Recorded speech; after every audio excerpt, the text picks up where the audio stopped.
Hi ನಮಸ್ಕಾರ ಎಲ್ರಿಗೂ, ನಾನು ನಿಮ್ಮ Aditya. Welcome back to final episode Tumakuru to Dharmasthala. ನಮ್ಮ ಸೆಕೆಂಡ್ ಡೇ ಜರ್ನಿ ಸ್ಟಾರ್ಟ್ ಆಗಿದ್ದು ಹಾಸನಿಂದ. We always wanted to stretch our limits, so it was a great experience for us. ನಮ್ಮ body ಎಷ್ಟು ಫ್ಲೆಕ್ಸಿಬಲ್ ಇದೆ ಅಂತ ಈ ಜರ್ನಿಯಿಂದ ತುಂಬ ಅರ್ಥ ಆಯಿತು ನಮಗೆ. ಡೆಸ್ಟಿನೇಷನ್ ರೀಚ್ ಆದ ತಕ್ಷಣ ನಮ್ಗೆ ಆಗಿದ್ದ ಖುಷಿನೇ ನೆಕ್ಸ್ಟ್ ಲೆವೆಲ್. ಸೊ ಸಂಜೆ ಆಗಿದ್ದ ಕಾರಣ ನಾವು ಅವತ್ತು ಅಲ್ಲೇ ಉಳ್ಕೊಂಡು ನೆಕ್ಸ್ಟ್ ಡೇ ದರ್ಶನ ಮಾಡಿಕೊಂಡು ಪ್ಯಾಕಪ್ ಮಾಡೋಣ ಅಂತ ಪ್ಲ್ಯಾನ್ ಮಾಡ್ಕೊಂಡ್ವಿ. ಅಷ್ಟೆಲ್ಲಾಗಲೇ ನಮ್ಮ ಬ್ಯಾಕಪ್ ಟೀಮ್ ರೀಚ್ ಆಗಿದ್ದರು.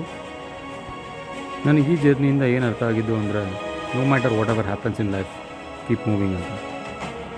So it was a great experience for us. ನನಗಂತೂ ಭಾಳ ಖುಷಿ ಆಯಿತು. ನೆಕ್ಸ್ಟ್ ಡೇ ಫ್ರೆಶ್ ಅಪ್ ಆಗಿ ದೇವ್ರ ದರ್ಶನ ಮುಗಿಸ್ಕೊಂಡು ಹೊರಟ್ವಿ.